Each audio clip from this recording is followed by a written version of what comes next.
बहुत वर्ष पहले अपने भारतवर्ष में अनेक बार मनुष्यों ने पिंगला नाड़ी पर काम करना शुरू किया था। जैसे आपने राजा बलि के बारे में सुना होगा।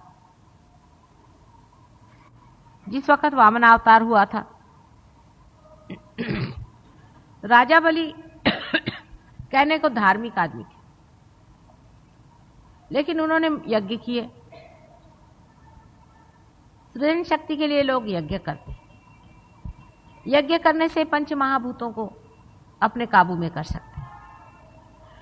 इसकी जो इच्छा या प्रेरणा है वो है कि सारे संसार को अपने हाथ में ले लेना, सारे संसार की सत्ता अपने अंदर ले लेना, सारे पृथ्वी में हम चक्रवर्ती राजा बन जाएं, फिर उसमें असुरों का राज्य बढ़ जाए, असुर इसमें बलशाली हो जाए, और देवों में भी इस तरह की इच्छाएं होती। लेकिन असुरों की इच्छा, क्योंकि उनमें धर्म नहीं होता था, इसलिए बलवती होती थी। और जब जिस तरह किसी गाड़ी में अगर ब्रेक न हो तो जिस तरह से वो बिल्कुल ढलकती हुई चली जाती है, इसी प्रकार उनकी भी इच्छाएं इसी तरह से बहती थी। उसमें मदद करने के लिए पहले जमाने में भी बहुत से विद्रूप तरह के गुरु लोग उपस्थित होते थे, और कुछ कुछ उसमें से तो आश्चर्य की बात है कि ब्राह्मण थे, माने रियलाइज हो। जैसे विश्वामित्र जी थे, विश्वामित्र ने ही बलि को सिखाया, मतलब जिसको हम शुद्ध स्वरूप का कह सकते हैं। विकृत स्वरूप की तो बहुत ही चीजें होती थी, लेकिन एक शुद्ध स्वरूप का भी प्रयास, तो प्रयास से ही आप इस पिंगला नाड़ी पर चल सकते हैं। और इसलिए एफर्ट बताया गया कि आप यज्ञ करिए, तप करिए और आप शक्तियों को प्राप्त करिए। तो ब्रह्मदेव को प्रसन्न करने की बात थी। ब्रह्मदेव को प्रसन्न करने से आपका कल्याण नहीं हो सकता, आपका ट्रांसफॉर्मेशन नहीं हो सकता, आप अतिमानव नहीं हो सकते। लेकिन हाँ, हो सकता है कि आपको जल तथा वायु आदि जो कुछ भी 5 तत्व हैं उन पर आप पे कोई प्रभुत्व आ जाए, या हो सकता है कि आपके अंदर कुछ इस तरह की बलशाली शक्तियां अंदर आ जाएं जिसके कारण आप सबका वध कर सके, मार सके। ये शक्तियां जो भी हैं ये हमारे गायत्री आदि मंत्रों से शुरुआत होती है, और इस प्रकार की 7 शक्तियां हमारे अंदर में हैं जिनको हम प्राप्त हो सकते हैं।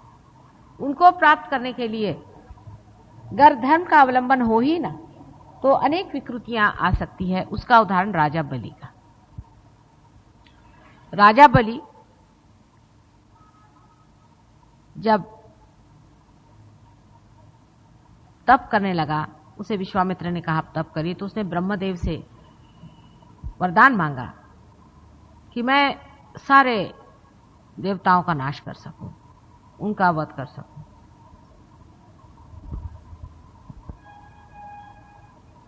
तब आपको मालूम है कि वामनावतार हुआ था। वामनावतार होने का मतलब यह है कि तब जो अपनी बीच वाली शक्ति है, जिसे हम सत्वगुणी कहते हैं, जो श्री विष्णु की शक्ति है, जिसे वैष्णवी शक्ति कहते हैं, जिसके कारण हम अमीबा से आज मनुष्य हुए, उस शक्ति ने अवतार लिया बैलेंस देने के लिए कि इस तरह से एक एक्सट्रीम पे आप चले जा रहे हैं जिससे आप बड़े भारी सत्ताशाली हो, और उसमें आप सबका वध करना शुरू कर देते हैं, मारना शुरू कर देते हैं, जिसको हम ईगो ओरिएंटेड ऐसा कहते हैं। ईगो ओरिएंटेड जिन्हें हम कहते हैं, इस तरह के जो समाज व्यवस्थाएं होती हैं, जैसे कि आज वेस्ट की हैं, ईगो ओरिएंटेड, ये भी व्यवस्थाओं में युद्ध होना, लोगों को मार डालना और अपनी सत्ता हर जगह स्थापित करना। इस तरह से हमारे देश पर अंग्रेजों ने राज्य किया। अमेरिका का इकोनॉमिक डेवलपमेंट जो है उसमें वो हमारे ऊपर राज करना चाहती है, फिर रशियंस हमारे ऊपर राज करना चाहते हैं। अब इस वक्त कोई न कोई सात्विक शक्ति का जन्मना जरूरी होता है। अगर वो न जन्म पाए तो ये लोग जो हैं ये सारे संसार को अपने ईगो से दबोच मारे। हालांकि उनका भी कल्याण नहीं होता, वो भी उसके बाद सीधे सीधे नरक में ही जाते। लेकिन उससे जो लोग उनसे मारे जाते हैं, काटे जाते हैं, उनका जो हाहाकार होता है, उनकी जो तकलीफें होती हैं, और उसी के कारण बहुत सारे इस तरह से दुर्घटनाएं और विपत्तियां आकर के अत्यंत साधुजनों का भी बहुत ही ज़्यादा नाश होता है और बहुत से लोग नरक में उतरे जाते हैं। वो अपनी शैतानी शक्ति को बढ़ाते रहते हैं और उस शैतानी शक्ति के कारण में उनको ये भी नहीं ख्याल रहता है कि हम दूसरों का बुरा कर रहे हैं या उनकी हानि कर रहे हैं, और हम अपने ही स्वार्थ को कैसे दूसरों पे लादे हुए, उनके खोपड़ी पे चढ़े हुए हम किस तरह से उनका भी सर्वनाश करें। इस तरह की आज समाज व्यवस्था भी इसी तरह की मुझे दिखाई दे रही है। सारे संसार में ईगो ओरिएंटेड समाज व्यवस्था है। इस वक्त अपने देश में संतुलन की बात हो सकती है। संतुलन में पहली चीज है कि धर्म को जागरूक करिए। वैष्णवी शक्ति हमारे अंदर के धर्म को जागरूक करती है। मनुष्य के अंदर का जब धर्म जागरूक हो जाता है, उसी वक्त वो अपनी कोई सी भी एक्सट्रीम चीज को छोड़ सकता है। जबकि आपका देश आज उन्नति की ओर चढ़ रहा है, तब आपको देखना चाहिए कि वो लोग जो उन्नति की ओर जाके अपने को बहुत दहाड़ मार के कह रहे हैं कि हम यहाँ पर हैं और बड़े हम सुखी हैं, वो वास्तव में बिल्कुल भी सुखी नहीं। परमात्मा की कृपा से कलयुग में एक एक कोने में जो जो बातें होती आपको सब पता हो जाता है। एक ऐसा पृथ्वी तल पे बर्म्यूडा ट्रायंगल आपने सुना होगा नाम की एक पूर्ण ऐसी नरक के द्वार की व्यवस्था हो गई। वहां नरक के द्वार कैसे बचे? वहां से बहुत सारे लोग गुलाम बना करके ले जाते थे। बहुत से देशों से गुलाम बना करके स्लेव का वहां पे ट्रेड होता था। वो जितने भी वहां से गुलाम गए, उनकी आहें वहां बैठ गई और उन आहों ने जाकर के ये बर्म्यूडा ट्रायंगल बनाया और वहां गर्क हो गई। ये शैतानी शक्तियां अनेक वृत्ति से आती हैं। जैसे आपने सुना आजकल आनंद मार्गी लोग हैं, जैसे आपने सुना अनेक इस तरह के लोग हैं, और ये जितने भी आजकल ये गुरु घुमा करते हैं और ये जो सब है, ये सब इसी तरह के कुछ न कुछ इसी तरह के व्यापार में लगे। हाँ, इसमें से कुछ कुछ तो ऐसे भी हैं कि जो ईड़ा नाड़ी से भी काम लेते हैं, पर पिंगला नाड़ी से भी काम लेने वाले बहुत लोग हैं, और इन्होंने इसमें इस तरह से अपनी शक्तियां प्राप्त कर दी हैं कि पिंगला नाड़ी पर बहुत से मरे हुए जो लोग हमारे कलेक्टिव सुप्रा कॉन्शियस में हैं, उनको ला करके आपके अंदर डाल करके आपसे वो काम उठाते हैं।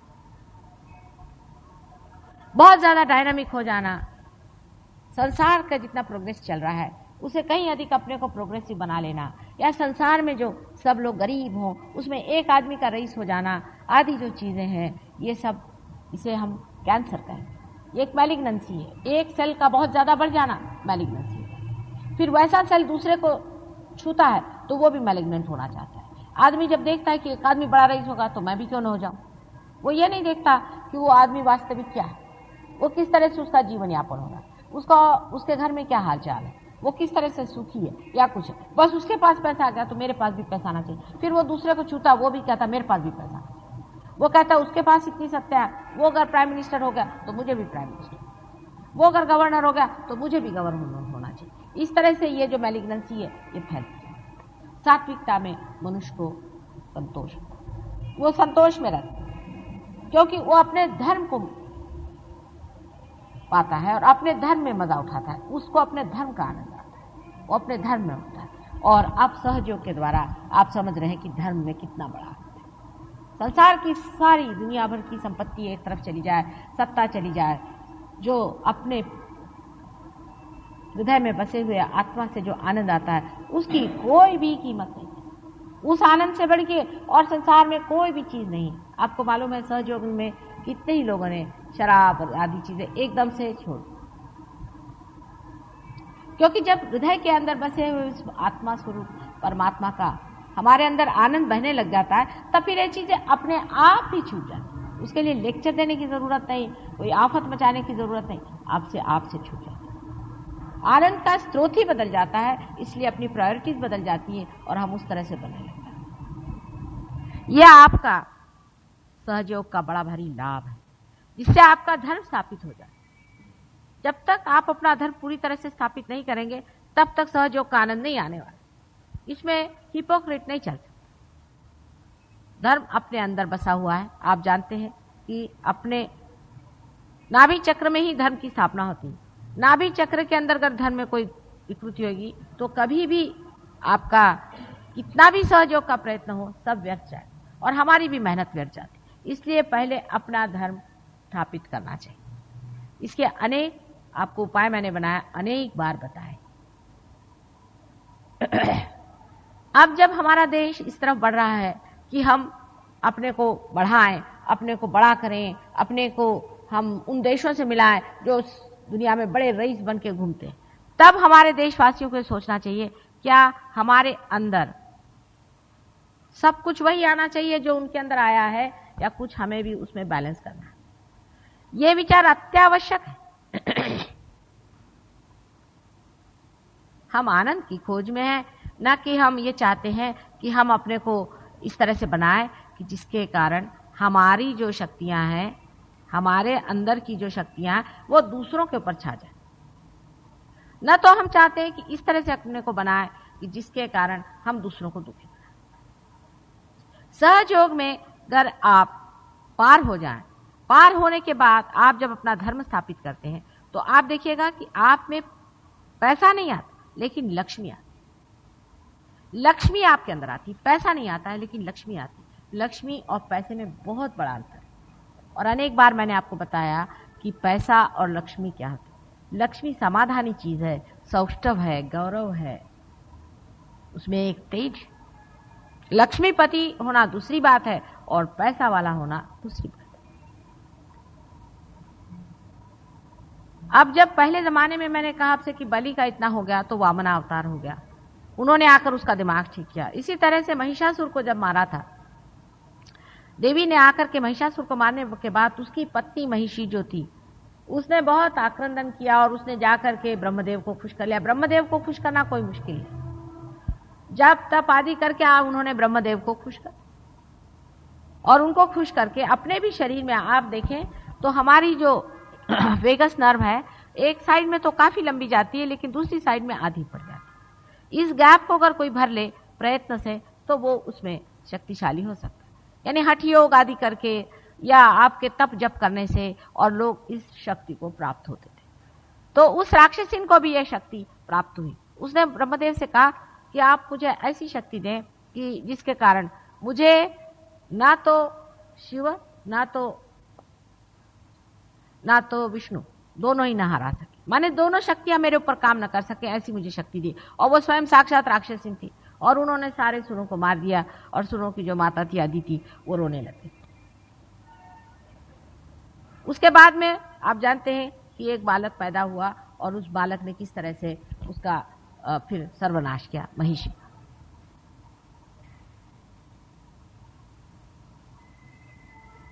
उस वक्त भी यही उन्होंने किया था कि जब तप करके और उन्होंने किसी तरह से ब्रह्मदेव को प्राप्त कर लिया। और ब्रह्मदेव के जो आशीर्वाद है उनके स्वभाव के अनुसार वो देते हैं कि आप में बल आ सकता है, आप में शारीरिक बल आ सकता है, आप में बुद्धि बल आ सकता है, आप में और कोई प्रेम का बल नहीं आ सकता, आप में बुद्धि और शारीरिक बल आ सकता है।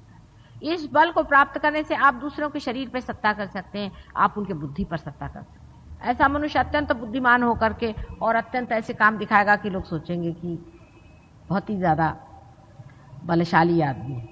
लेकिन सहयोग में अभी ब्रह्मदेव भी बहुत कंट्रोल में है। इस तरह की शक्ति किसी को भी प्राप्त नहीं हो सकती। तो राक्षसों ने यह सोचा कि जब हमारे पास ये शक्तियां प्राप्त हो नहीं सकती, जब ब्रह्मदेव से साक्षात हमें शक्ति नहीं मिल सकती, तो क्यों ना हम कलेक्टिव सुप्रा कॉन्शियस में जो लोग मरे हुए हैं उनको ला करके और उनको उपयोग करें, और उनका वो लोग उपयोग करें, जिसमें कि आप जानते हैं ट्रांस आदि ये जो कर रहे हैं उसमें सब इन्हीं सुप्रा कॉन्शियस भूतों का उपयोग करके, और वो सर्व की सबकी जो कुछ भी कुंडलिनी है वो बिल्कुल ही तरह से फ्रीज करेगी। क्योंकि जैसे ही कुंडलिनी देखती है कि ये भूतों के हवाले गए, वो एकदम से अपने को बर्फ बना लेती, फिर वो किसी भी तरह से पिघलने को तैयार नहीं होती। हालांकि लंदन में मैंने आपसे कहा कि उनके भी अनेक शिष्यों को मैंने पार कर दिया, आश्चर्य की बात है, वो भी पार हो। तो यह है कि ब्रह्मदेव की शक्ति भी हम लोग कंट्रोल कर सकते हैं। पूरी तरह से हम ब्रह्मदेव की शक्ति कंट्रोल कर सकते हैं, और पूरी तरह से हम जो शिव जी की शक्ति जिसे हम महाकालिक शक्ति करते हैं उसको भी हम कंप्लीट कर लेते हैं। आप लोगों को पता नहीं कि आपने ऑलरेडी करी हुई, आपने पहले ही से कर रखी। जैसे कि आप अब देखते हैं कि बहुतों की आप बाधाएं निकालते हैं, आखिर ये किसकी शक्ति से? महाकाली की शक्ति से आप कर रहे हैं। आप में से बहुत से लोग, आपने अभी तक ख्याल नहीं किया, जो बहुत से अभिनव बातें सोचने लग गए हैं और नए नए काम करने लगे हैं। जैसे कि जिन्होंने कभी डेकोरेशन काम नहीं किया था वो डेकोरेशन का काम करने लगे हैं, जिनके अंदर बहुत सृजन शक्ति आ गई है। जो सहज के लोग भी बहुत सृजन शक्ति करते हैं, ये लोग भी ब्रह्मदेव की शक्ति इस्तेमाल।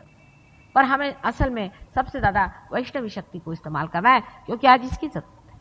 आज हमें सारे संसार का कल्याण करने का, सारे संसार को हमें पार करने का और सारे संसार में हमें सहयोग देने का, और इसलिए ये वैष्णवी शक्ति को हमको इस्तेमाल करना है। जब वैष्णवी शक्ति को हम दूसरी शक्तियों की जोड़ दे देंगे, तब आप देखिएगा कि ये शक्ति कार्यान्वित हो जाएगी। जैसे एक छोटी सी बात हम आपसे कहें, राहुरी में ये शुरू हो गया।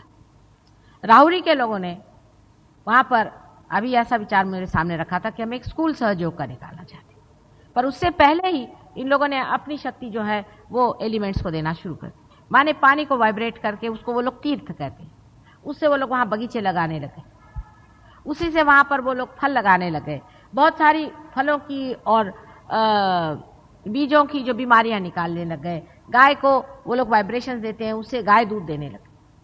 ये इसी को आप कार्यान्वित करें। अगर आप सहयोग का कोई स्कूल निकालें और उस स्कूल में उन बच्चों को सहयोग से पार करा के और उनको कार्यान्वित करें कि भाई अपने भारतीय संस्कृति के अनुसार जिस तरह से हमारे देश में लोग साधारण तरीके से आसानी से रहते हैं, उस तरह के हमें स्कूल बनाने हैं, तो वो बच्चे बड़े समाधानकारी हो जाए। ईगो ओरिएंटेड सोसाइटी में आदमी को बिल्कुल तमीज नहीं रह जाती, उसको कोई होश नहीं रह जाता। आजकल देखिए, आप देखते हैं औरतें किस तरह के कपड़े पहनती हैं, किस तरह के आवरण पहनती हैं, कितनी बेहुदा तरीके से घूमती हैं। आदमी लोगों के कोई अक्ल नहीं रह गई। यानी मतलब ये कि वेश्याओं में औरतों में कोई अंतर खासा रह नहीं गया, मतलब उनके विचारों में। इसका मतलब यह है कि ओरिएंटेड सोसाइटी से, इस तरह की ईगो ओरिएंटेड सोसाइटी से आदमी का जो धर्म है एकदम टूटता है। मनुष्य भी उसके धर्म से च्युत होता जाएगा। एक्सट्रीम पे जितने आप जाते जाइएगा उतना उसका धर्म टूटता जाएगा, और धर्म जब टूटता है तो समाज टूटता है। समाज टूटने से सब उद्ध्वस्त हो जाएगा। उद्ध्वस्त होते ही हर एक आदमी अलग अलग हो जाएगा। अलग होने पर जैसे कि परदेशों में हो गया, सब गांजा, स्पिरिट, ये वो फेंक। आजकल के ईगो ओरिएंटेड सोसाइटी का बड़ा सुंदर नक्शा आप लोग देख सकते हैं कि औरतें हैं, बच्चे रो रहे हैं, घर में परेशान है, औरतें ताश खेल रही हैं, बच्चों के प्रति कोई प्रेम नहीं। लड़कियां हैं इस तरह से अपने को आकर्षित रूप से बना रहे हैं जैसे कोई वो प्रोस्टिट्यूट है। उनमें कोई सेल्फ रिस्पेक्ट नहीं रह जाता। यानी आश्चर्य की बात है कि ऐसे लोगों में कोई सेल्फ रिस्पेक्ट नहीं रह जाता, और इतनी बदतमीजी पर लोग चले जाते हैं कि आश्चर्य होता है कि लोग इस तरह से कैसे चलते हैं। लेकिन इसका वर्णन अपने पुराणों में है कि कलयुग में लोग कहाँ जाएंगे।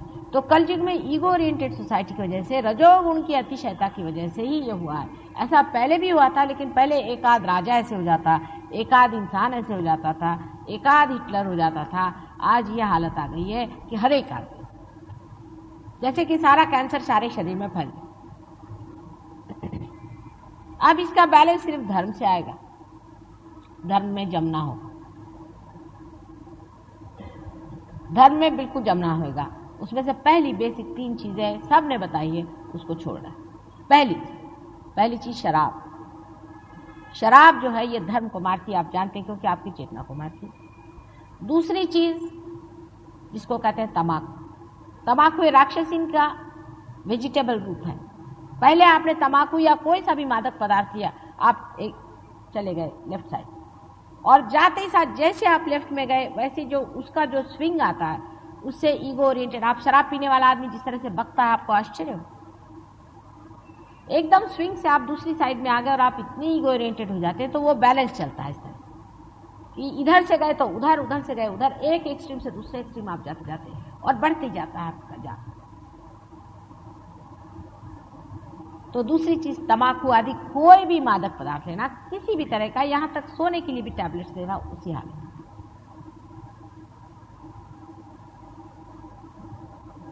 दो चीज मैंने विशेष कर बताई है।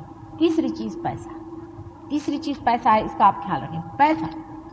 पैसे की तरफ अपना चित्त ज्यादा लगाना, यह भी एक बड़ी हानिकारक चीज, क्योंकि जब आप पैसे की तरफ बहुत दौड़ने लगे तो लक्ष्मी से आप दूर हो जाते।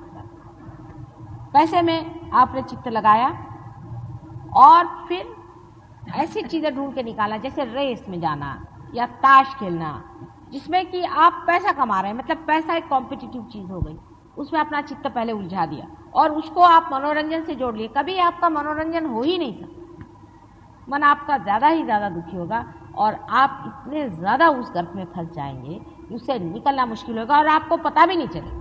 मैंने ऐसी ऐसी बुढ़ी औरतें देखी हैं कि उनकी 80-90 साल की उम्र हो गई है, बेवकूफ़ जैसे पूरे समय ताशी पीटते रहते, उससे तो एक चींटी अच्छी। ऐसे जीवन का क्या उपयोग है जो सारे समय आप लोग ताशी खेलते रहे? आप सोचिए, बिल्कुल लांछनीय है। ऐसे जीवन का कोई संसार में उपयोग नहीं। परमात्मा ने कहाँ से ये कीड़े मकोड़े पैदा किए? ऐसा 80-80, 90-90 साल की औरतें बैठ करके अपनी ताश खेल रही और ताश के साथ में उनके पैसे लगा रहे, जिसको जुगाड़ कहते हैं। हर हालत ये 3 चीजें तो पहले बिल्कुल धर्म में कभी भी नहीं बैठेंगी। पहली सुपरफिशियली भी आप कर देखें तो ये बिल्कुल ही चीज कर। फिर गहराई के धर्म के जो स्थान है मैंने आपसे बताए थे, और उसको अगर फिर से कभी सुने तो बता देंगे कि वो भी स्थान अपने जमाने पड़ते हैं। पर पहले ये तो बेसिक चीज है, जो आदमी ये ही 3 काम करता है उसके लिए बहुत ही कठिन काम। सहयोग में ऐसे लोग नहीं आ सकते, इसलिए आप जानते हैं कि हमारे यहाँ बहुत ही इन्हीं गिने लोग आते हैं, क्योंकि माता जी कहती भाई ये नहीं करो वो नहीं करो। लोगों को तो कन्वीनियंट गुरु चाहिए, भाई पैसा मुझे दे दो बेटे, तुमको जो कुछ करना है वो धंधा तुम करो। अब ईगो ओरिएंटेड सोसाइटी का जो बहुत ही सटल चीज है वो है सेक्स, और उसमें मनुष्य इतना गिरता जाता है, इतना उसको लगता है कि एक औरत मेरे पास है तो 10 होनी चाहिए। फिर वो खोजते रहता है चारों तरफ। उसका चित्त जो है, जिस तरह से ताश में उसका चित्त पैसे पे अटकता है, वैसे ही उसका चित्त जो औरतों में अटकते रहता है। उसकी आंख सीधी नहीं चल सकती, वो ऐसे ऐसी चलती रहती, सारा चित्त पूरी समय घूमते रहता है। ऐसे विचलित और अस्थिर चित्त को क्या सहयोग दे सकता है? पहले अपनी सेल्फ रिस्पेक्ट बनाए। सेल्फ रिस्पेक्ट जिसने नहीं बनाए उसका सेल्फ कैसे जागरूक हो सकता है? इन लोगों को सेल्फ रिस्पेक्ट ही नहीं है, जो अपने आबरू को इस तरह से सबके सामने फेंके चलते हैं।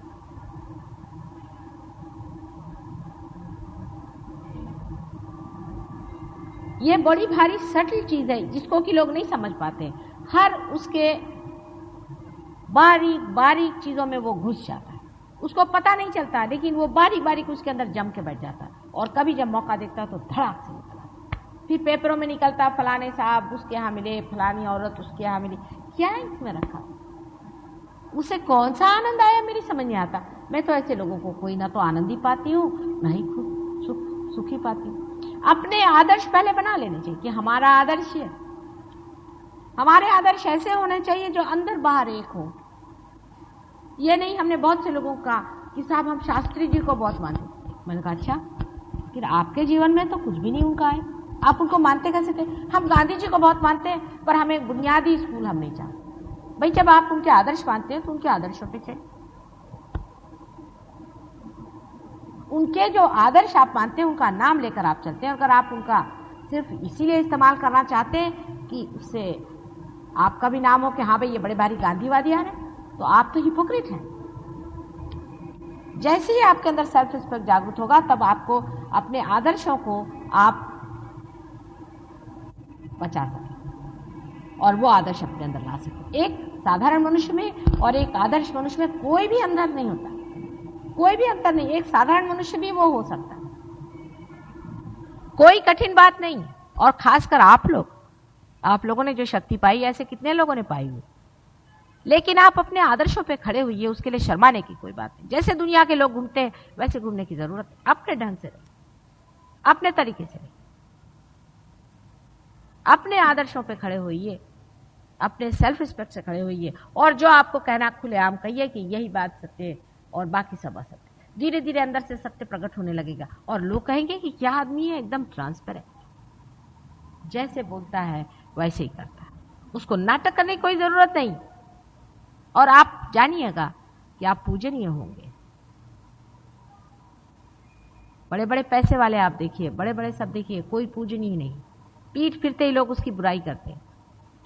आप पूजनीय अपने गुणों से होते हैं, और जिस मनुष्य में गुण होते हैं वही उसे विकसित कर सकता है। अगर अपने गुण ही नहीं जोड़े तो मेरे चिल्लाने से या मेरे कुंडलिनी जागरूक से कोई फर्क नहीं, क्योंकि फिर से कुंडलिनी आपकी खींच के नीचे गिर जाए।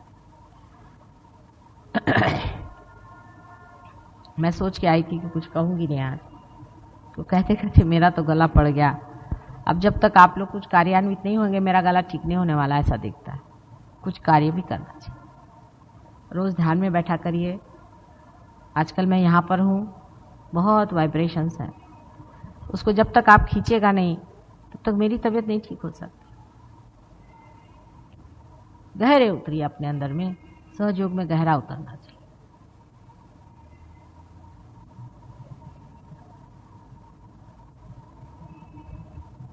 और इससे लाभ क्या है? लाभ ये है कि आप उस स्थान पे जाएंगे जहाँ शांति